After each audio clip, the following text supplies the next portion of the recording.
the FAA right now? Does the president have faith in them? Does he wish that the FAA director who stepped down on the day that he was sworn in, who had been criticized heavily by Elon Musk, does he wish that he would have encouraged him to stay on the job? And does he believe that there are enough FAA officials at a high level in place to handle what they're going to be dealing with over the next few days and weeks, when there will be so many questions coming up about congestion at Reagan National Airport, new flights being added there every year or two.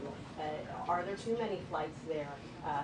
What's the situation with air traffic control staffing? Does that need to be addressed? Air traffic control training? All of these questions are going to come up. And so that, the President will be here, the Secretary of Transportation will be here after just being sworn in on Tuesday, Glad.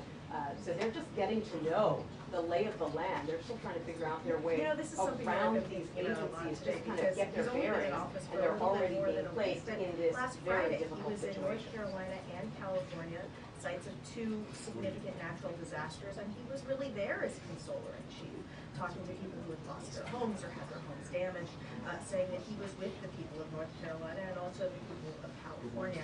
Now, once again, just a week and a half into his presidency, he's being called on again to be a consoler-in-chief after this air tragedy. Yep. All right, Holland, stay here.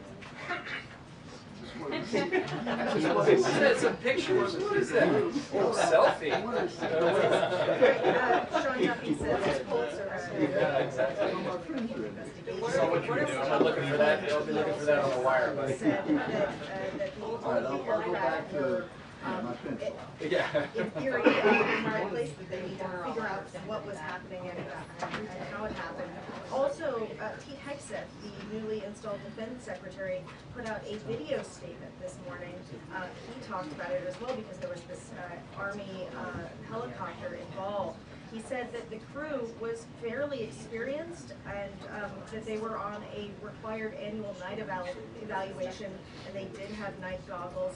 He said an investigation is being conducted to understand whether the aircraft was in the right quarter at the right altitude at the time of the incident.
Colin.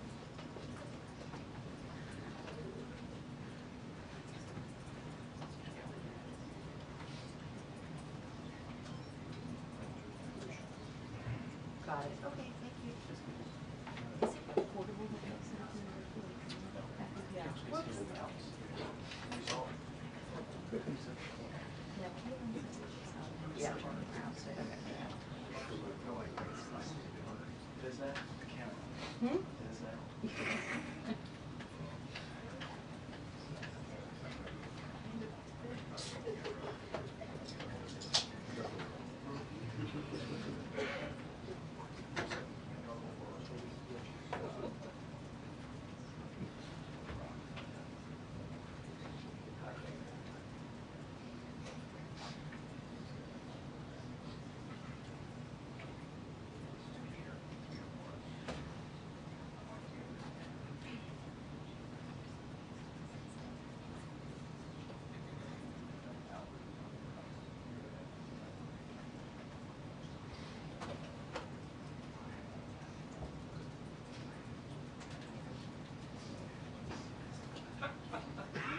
I'm sorry. Falls is straight. Falls is straight.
Okay.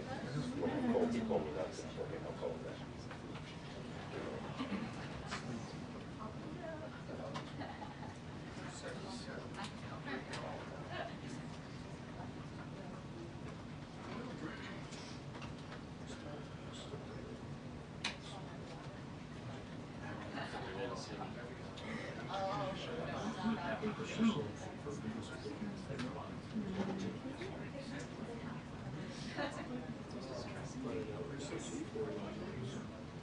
Nope.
Right.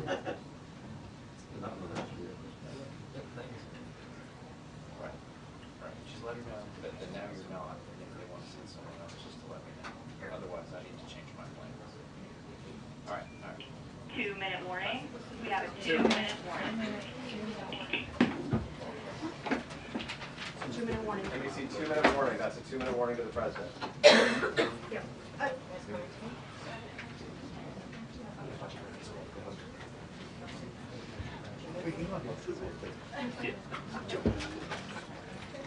Yeah, and Michelle, I'll just note that about 90 seconds ago we got a 2-minute warning, so we are expecting to see the president here in the NBC, that's a 2-minute warning. Pretty soon. Yes, we have a 2-minute warning. Down to 1 minute. I'll go on your way. I will, yeah, so I will say that, you know, in a disaster, in a tragedy, That's all I'm going to sit then, okay? leaders rise above whatever else they might be arguing about or disagreeing over. You saw this out in California with the wildfires, even though there were dramatic disagreements about even the facts of why water was unavailable, you still saw the president and members of Congress from opposing parties agreeing that they wanted to work together and do everything they could to help the people who have been affected by those fires. And we have the same thing here, where there are multiple jurisdictions in what we call the DMV, DC, Maryland, and Virginia, federal government, the DC government, Virginia, Maryland, they were all involved in search and rescue efforts and ultimately now recovery efforts. And working together. You had senators from, Republican senators from Kansas at the same press conference as Democratic senators from Virginia. And so coming together around this.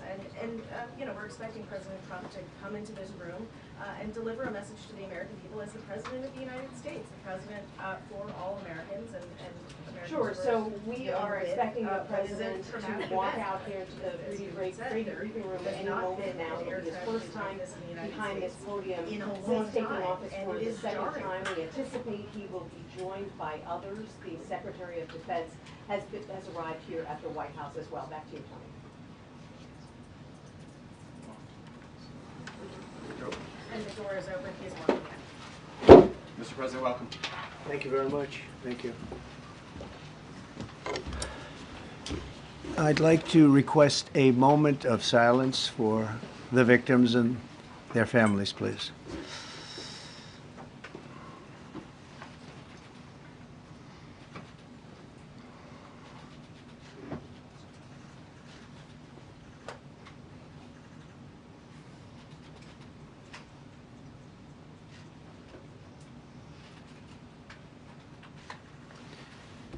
Thank you very much.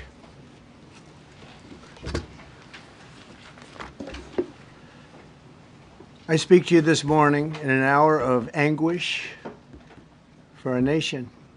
Just before 9 p.m. last night, an American Airlines regional jet carrying 60 passengers and 4 crew collided with an Army Black Hawk helicopter carrying 3 military service members over the Potomak River in Washington, D.C., while on final approach to Reagan National Airport. Both aircraft crashed instantly and were immediately submerged into the icy waters of the Potomac. Real tragedy. The massive search and rescue mission was underway throughout the night, leveraging every asset at our disposal, and I have to say the local, state, federal, military, including the United States Coast Guard in particular, they've done a phenomenal job. So quick, so fast, it was mobilized immediately. The work has now shifted to a recovery mission. Sadly, there are no survivors. This was a dark and excruciating night in our nation's capital and in our nation's history, and a tragedy of terrible proportions. As one nation, we grieve for every precious soul that has been taken from us so suddenly, and we are a country of really, we are in mourning. This has really shaken a lot of people, including people, very sadly, from other nations who were on the flight. For the family members back in Wichita, Kansas, here in Washington, D.C., and throughout the United States and in Russia, we have a Russia contingent, some very talented people, unfortunately, were on that plane. Very, very, very sorry about that. whose loved ones were aboard the passenger jet. We can only begin to imagine the agony that you're all feeling. Nothing worse.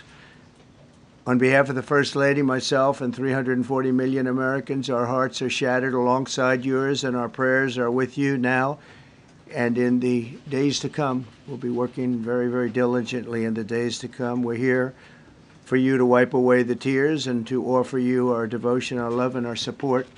There's great support. In moments like this, the differences between Americans fade to nothing compared to the bonds of affection and loyalty that unite us all, both as Americans and even as nations. We are one family, and today we are all heartbroken. We're all searching for answers. That icy Potomac, it was a cold, cold night, cold water. We're all overcome with the grief for many who have so tragically perished, will no longer be with us. Together we take solace in the knowledge that their journey ended not in the cold waters of the Potomac, but in the warm embrace of a loving God. We do not know what led to this crash, but we have some very strong opinions and ideas, and I think we'll probably state those opinions now. Because over the years I've watched as things like this happen, and they say, well, we're always investigating, and then the investigation 3 years later, they announce it. We think we have some pretty good ideas. But we'll find out how this disaster occurred, and we'll ensure that nothing like this ever happens again. The FAA and the NTSB and the U.S. military will be carrying out a systematic and comprehensive investigation. Our new Secretary of Transportation, Sean Duffy, his second day on the job when that happened. It's a rough one. We'll be working tirelessly. He's a great gentleman. The whole group these are great people, and they are working tirelessly to figure out exactly what happened. We will state certain opinions, however. I'm also immediately appointing an acting commissioner to the FAA, Christopher Rocheleau, a 22-year veteran of the agency, highly respected. Christopher, thank you very much. Appreciate it. We must have only the highest standards for those who work in our aviation system. I changed the Obama standards from very mediocre at best to extraordinary. You remember that. Only the highest aptitude, they have to be the highest intellect and psychologically superior people were allowed to qualify for air traffic controllers. That was not so prior to getting there. When I arrived in 2016, I made that change very early on because I always felt this was a job that, and other jobs too, but this was a job that had to be superior intelligence, and we didn't really have that, and we had it. And then when I left office and Biden took over, he changed them back to lower than ever before. I put safety first. Obama, Biden, and the Democrats put policy first. And they put politics at a level that nobody's ever seen, because this was the lowest level. Their policy was horrible, and their politics was even worse. So as you know, last week, long before the crash, I signed an executive order restoring our highest standards for air traffic controllers and other important jobs throughout the country. So it was very interesting. About a week ago, almost upon entering office, I signed something last week that was an executive order, very powerful, on restoring the highest standards of air traffic controllers and others, by the way. Then my administration will set the highest possible bar for aviation safety. We have to have our smartest people. It doesn't matter what they look like, how they speak, who they are. It matters intellect, talent, the word talent. They have to be talented, naturally talented geniuses. You can't have regular people doing that job. They won't be able to do it. But we'll restore faith in American air travel. I'll have more to say about that. I do want to point out that various articles that appeared prior to my entering office, and here's one. The FAA's diversity push includes focus on hiring people with severe intellectual and psychiatric disabilities. That is amazing. And then it says FAA says people with severe disabilities are most underrepresented segment of the workforce, and they want them in, and they want them, they can be air traffic controllers. I don't think so. This was in January 14th, so that was a week before I entered office. They put a big push to put diversity into the FAA's program. Then another article, the Federal Aviation Administration. This was before I got to office, recently, second term. The FAA is actively recruiting workers who suffer severe intellectual disabilities, psychiatric problems, and other mental and physical conditions under a diversity and inclusion hiring initiative spelled out on the agency's website. Can you imagine? These are people that are, I mean, actually their lives are shortened because of the stress that they have.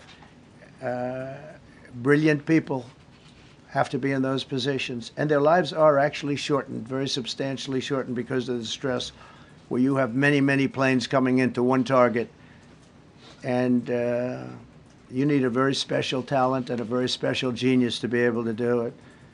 Targeted disabilities are those disabilities that the federal government, as a matter of policy, has identified for special emphasis in recruitment and hiring, the FAA's website states.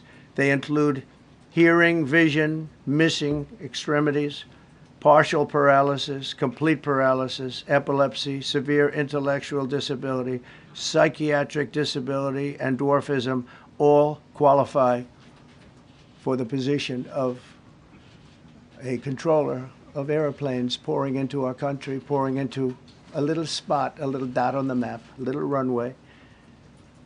The initiative is part of the FAA's diversity and inclusion hiring plan. Think of that. The initiative is part of the FAA's diversity and inclusion hiring plan, which says diversity is integral to achieving FAA's mission of ensuring safe and efficient travel. I don't think so. I don't think so. I think it's just the opposite.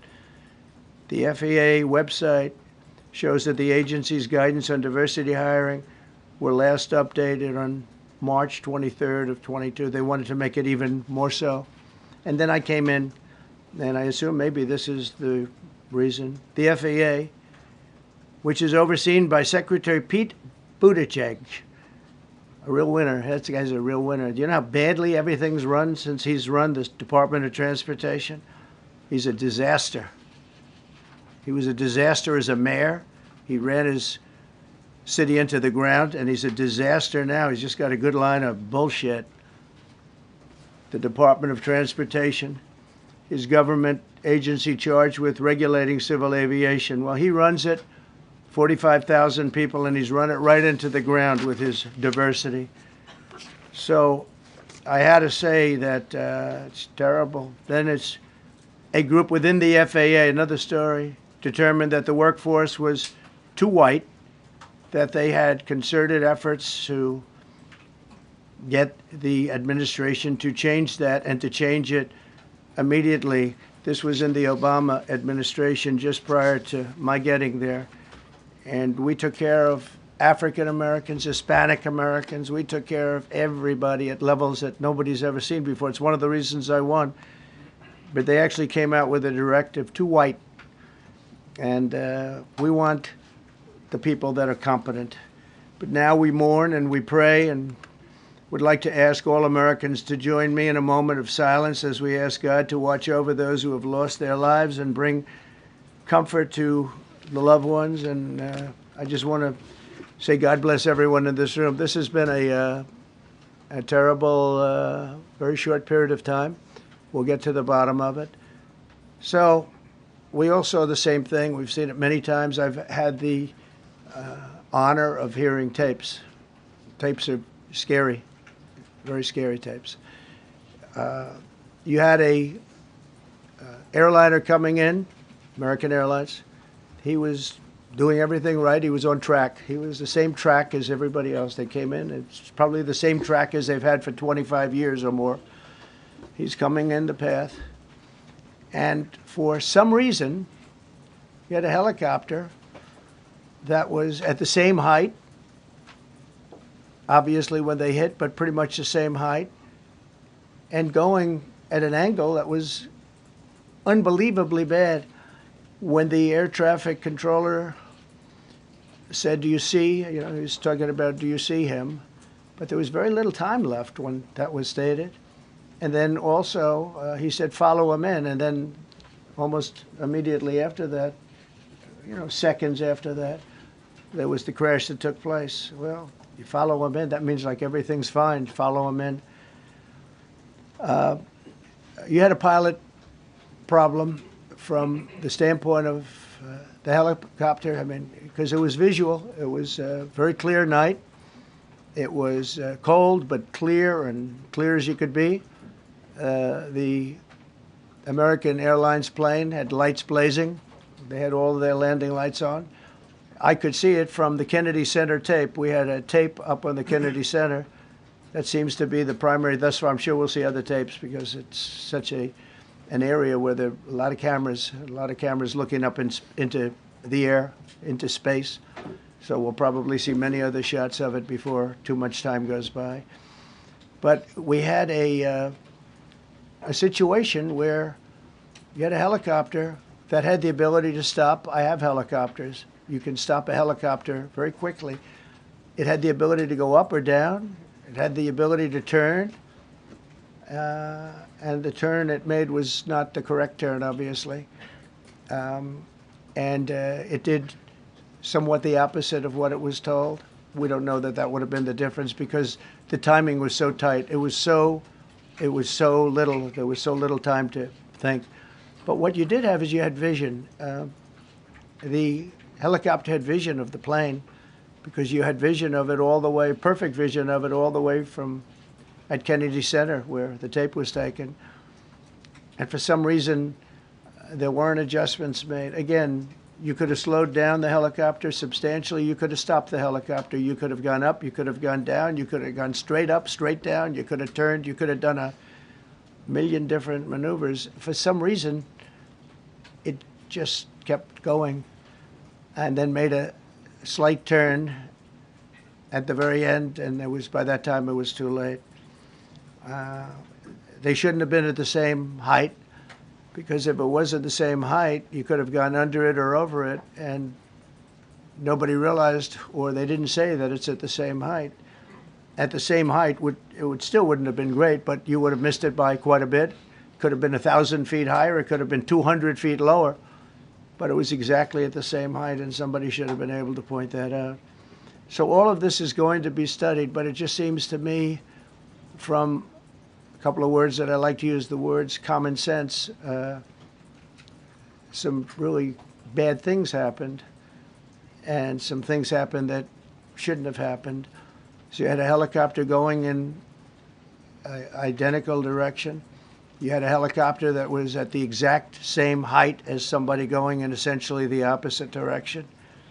You had a plane that was following a track, which is a track that every other plane followed.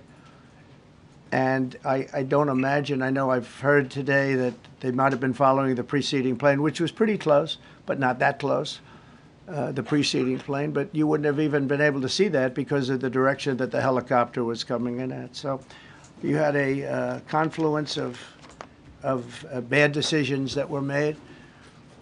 And you have people that lost their lives, violently lost their lives.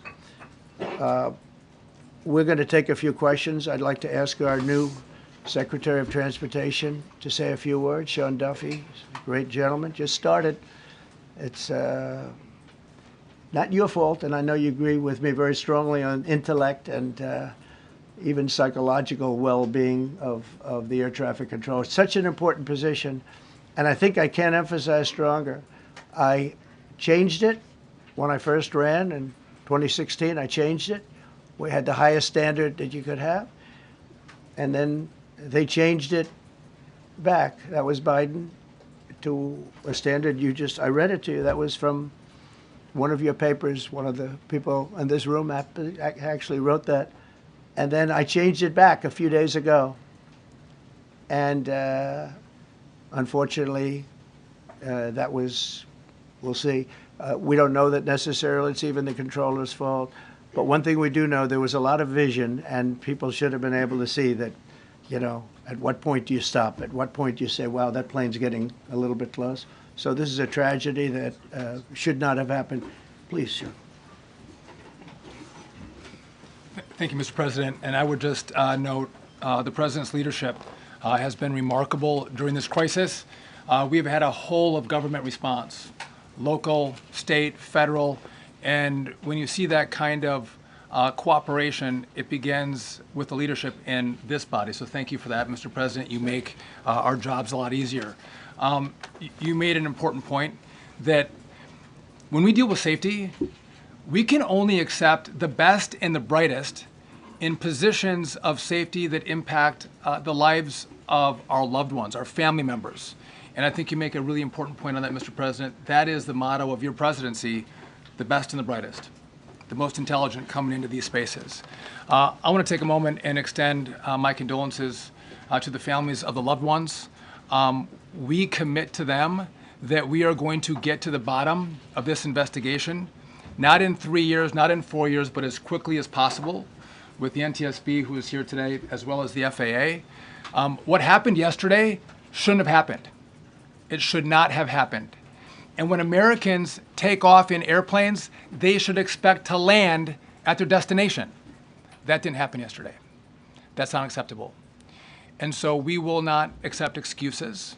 We will not accept passing the buck. We are going to take responsibility at the Department of Transportation and the FAA to make sure we have the reforms that have been dictated by President Trump in place to make sure that these mistakes do not happen again. And again, I want to thank you for your leadership, Mr. President, and I appreciate the confidence you placed in me. Thank you. Pete, would you like to say something? Well, thank you, Mr. President. Again, I want to echo what the Transportation Secretary said about your leadership. From the moment we found out about this, we were in contact with the White House trying to determine exactly what happened. I would echo it as well. No excuses. We're going to get to the bottom of this.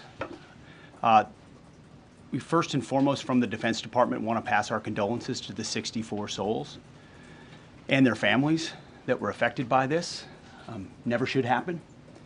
And certainly the 3 service members, the 3 soldiers, a young captain, staff sergeant, and CW2, Chief Warrant Officer, on a routine annual retraining of night flights on a standard corridor for a continuity of government mission. The military does dangerous things. It does routine things on the regular basis. Tragically, last night, a mistake was made. And I think the President is right.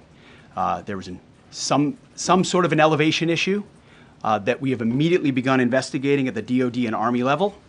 Army CID is on the ground investigating. Top-tier aviation assets inside the DOD are investigating, sir, to get to the bottom of it so that it does not happen again, because it's absolutely unacceptable. But I want to echo what the Transportation Secretary and you, Mr. President, said, because it pertains to the DOD as well.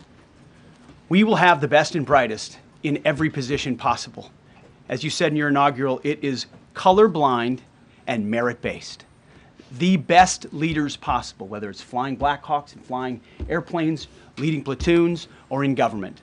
The era of DEI is gone at the Defense Department, and we need the best and brightest, whether it's in our air traffic control, or whether it's in our generals, or whether it's throughout government. So thank you for your leadership and courage on that, sir, and we'll stand by you on it. Thank you. Very much. JD, please. Well, thank you, Mr. President, for your leadership. I just want to reemphasize something the President said, and you've heard from the Secretary of Transportation and of Defense. There really was a whole of government response. We were all on the phone. We were all communicating yesterday, trying to get to the bottom of this immediately, but also try to communicate with the American people about what happened. Something the President said that I think bears reemphasizing, which is that when you don't have the best standards in who you're hiring, it means, on the one hand, you're not getting the best people in government, but on the other hand, it puts stresses on the people who are already there. And I think that is a core part of what President Trump is going to bring and has already brought to Washington, D.C. is we want to hire the best people because we want the best people at air traffic control, and we want to make sure we have enough people at air traffic control who are actually competent to do the job. If you go back to just some of the headlines over the past 10 years, you have many hundreds of people suing the government because they would like to be air traffic controllers, but they were turned away because of the color of their skin. That policy ends under Donald Trump's leadership because safety is the first priority of our aviation industry. Thank you, Mr. President. Mr. President, on DEI and the claims that you've made, are you saying this crash was somehow caused and the result of diversity hiring? And what evidence have you seen to support these claims? It just could have been. We have a high standard. We've had a much higher standard than anybody else. And there are things where you have to go by brain power, you have to go by psychological quality. And psychological quality is a very important element of it. These are various very powerful tests that we put to use, and they were terminated by Biden. And Biden went by a standard that's the exact opposite. So we don't know, but we do know that you had two planes at the same level. You had a helicopter and a plane. That shouldn't have happened. And we'll see. We're going to look into that, and we're going to see. But certainly for an air traffic controller, we want the brightest, the smartest, the sharpest. We want somebody that's psychologically superior, and that's what we're going to have. Yeah. Yeah, please, go ahead. Mr. President, you mentioned at the top of the briefing that there were several Russian nationals on the flight. Yes. Will the U.S. government be willing to facilitate the transfer of their remains, considering the fact there is no direct air travel between the two countries? We've already been in contact with Russia, and the answer is yes, we will facilitate. Yes. Please, go ahead. Thank you, Mr. President. The situation in the Democratic Republic of the Congo is getting worse, even though President John Lorenzo has been mediating the conflict between Rwanda and the Democratic Republic of the Congo because he wants to bring peace and stability. The situation is really bad right now. I want to hear from Ms. President if you have any plan in the future to bring peace in the Democratic Republic of the Congo. Well, you're asking me a question about Rwanda, and it is a very serious problem, I agree, but I don't think it's appropriate right now to talk about it, but it is a very serious problem. Mr. President, we don't even yet know the names of the 67 people who were killed, and you are blaming Democrats and DEI policies and air traffic control and seemingly the member of the U.S. military who was flying that Black Hawk helicopter. Don't you think you're getting ahead of the investigation right now? No, I don't think so at all. I don't think were the names of the people. You mean the names of the people that are on the plane? You think that's going to make a difference? Does it comfort their families They to are hear you a blaming group of DEI people that have policies? lost their lives. If you want a list of the names, we can give you that. We'll be giving that very soon. We're in coordination with American Airlines. We're in coordination very strongly, obviously, with the military. But I think that's not a very smart question. But are you I'm blaming- surprised coming from you. Are you blaming Please. Thank you. Please. Thank you, President Trump. Thank you for being here. Based on your analysis so far, do you have a sense of who was at fault, if it was the plane, the helicopter, air traffic control, and can you assure people that it is safe to fly in and out of D.C.? Well, I've given you the analysis, and the analysis was it was based on vision. You had a lot of people that saw what was happening. You had some people that knew what was happening. There was some warnings, but the warnings were given very, very late. You know, those warnings were given very late. It was almost as they were given a few seconds later, there was a crash. It should have been brought up earlier. But the people in the helicopter should have seen where they were going. I can't imagine people with 20/20 vision not seeing, you know, what's happening up there. Again, they shouldn't have been at the same height. You're going in reverse directions or sideways directions. Obviously, you want to be at different heights. I see it all the time when I'm flying. You have planes going in the opposite. They're always lower, we're higher, or so if somehow there's a screw up, there's not going to be a tragedy. It'll be close, but you know, there's never going to be a tragedy if you're at a different elevation. For whatever reason, they were at the same elevation. And also, from the American Airlines standard, he's along the track that every plane is along. You say, what was a helicopter doing in that track? It's very sad. But visually, somebody should have been able to see and taken that helicopter out of play. and they should have been at a different height. Thank you, sir. You mentioned the Russians that were on board that plane. What other nationalities were on board that passenger jet? There were a couple of others. We're going to be announcing it in about an hour. We have some very specific information. We're calling the countries. We've spoken to most of them, but there were some other countries represented. Mr. President, have you spoken to President Putin? I have not, no. Mr. President, on your executive order, Not about this. On your executive order, you've already issued an executive order you say will restore aviation safety. Right. This crash happened after that. Was the executive order successful, and what more needs to change to keep people safe? Well, you know, we issued it 3 days ago, and we're in the process of making those changes. This is something that should have been done a long time ago. Actually, my original order should have never been changed, and I think maybe you wouldn't have had this problem. Maybe. Yeah, please, go ahead. Yes, thank you. We see like everyday life that very often those diversity hires cause sometimes issues, as you just mentioned. So what plan do you have? Are we going to see some fire? Are you going to fire some of those diversity hire in the federal government? What plan do you have? I would say the answer is yes. If we find that people aren't mentally competent, you see the language. The language is put out by them.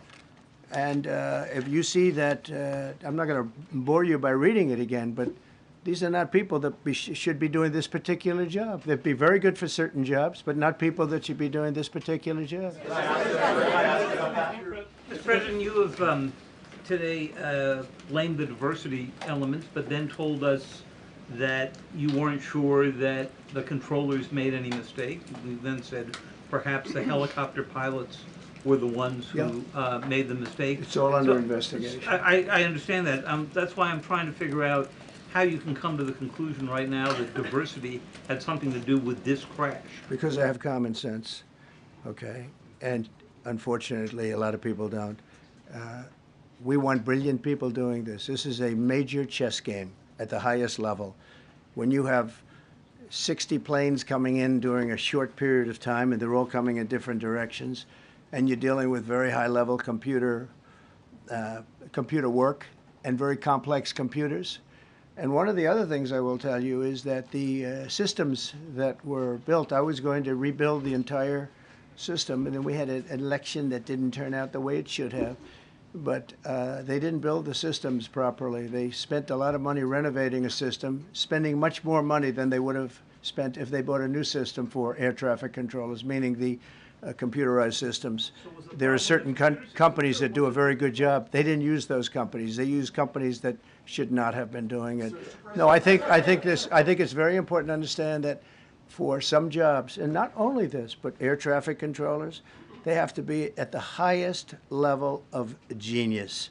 Okay.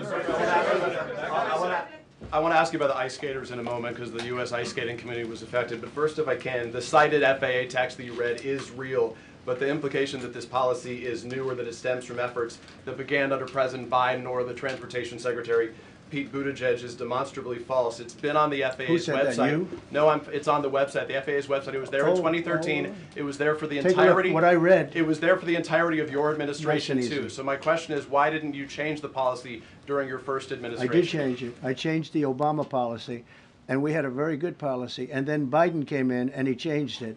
And then when I came in 3 days ago, I signed a new order bringing it to the highest level of intelligence. Okay. It was on the website. Please. Quiet. Thank you, Mr. Welcome President. back to the. I'm sorry.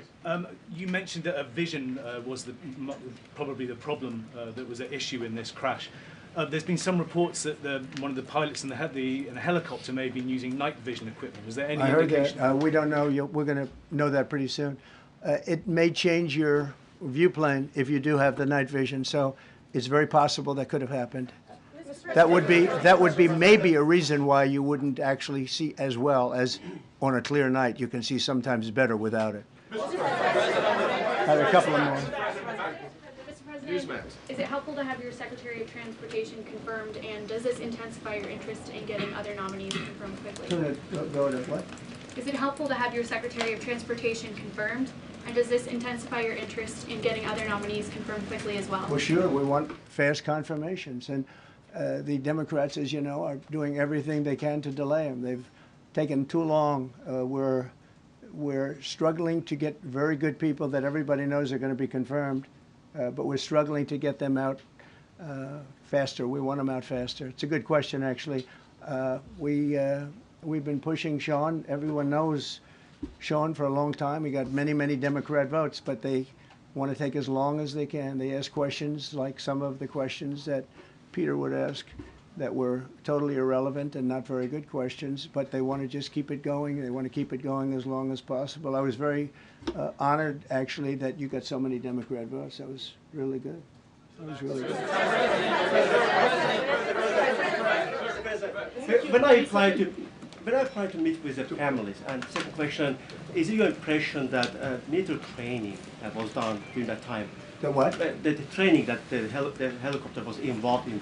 Is it anything you can tell us about You that? don't know. These are the things that will come up with the investigation. You don't know. But the helicopter obviously was in the wrong place at the wrong time, and a tragedy occurred. Please. Thank you, Mr. President. I've got a question about the... No, go ahead, please. Thank you, Mr. President. You've been critical of the current regulations, and you've called for big reforms at FAA. I'm curious, sir, Well, I made the reforms, actually. What is your message? 3 days ago, I made them. Yes, sir. What is your message then to the American public in the weeks and months ahead? Should they feel hesitant to fly? And if you could clarify perhaps something that the Defense Secretary said when he said that this helicopter was on a continuity of government mission? I don't know what that refers to, but they were practicing. They do that. They call it practicing, and they were, and that's something that should be done. It's only continuity in the sense that we want to have very good people, and that has to be in continuity, and that's what they refer to. But it was basically practice, and it was a practice that worked out very, very badly. Okay.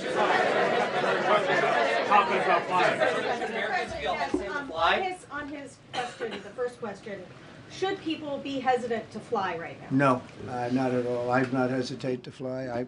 This is something that it's been many years that something like this has happened, and the collision is just something that we don't expect ever to happen again. We are going to have the highest level people. We've already hired some of the people that you've already hired for that position long before we knew about this. I mean, long before. From the time I came in, we started going out and getting the best people because I said it's not appropriate what they're doing. I think it's a tremendous mistake. You know, they like to do things and they like to take them too far, and this is sometimes what ends up happening. Now, with that, I'm not blaming the controller. I'm saying there are things that you could question, like the height of the helicopter, the height of the plane being at the same level and going in opposite directions. It's not a positive. But no, we're already hiring people. No, flying is very safe. We have the safest flying anywhere in the world, and we'll keep it that way. Thank you all very much. Thank you very much, everybody. Appreciate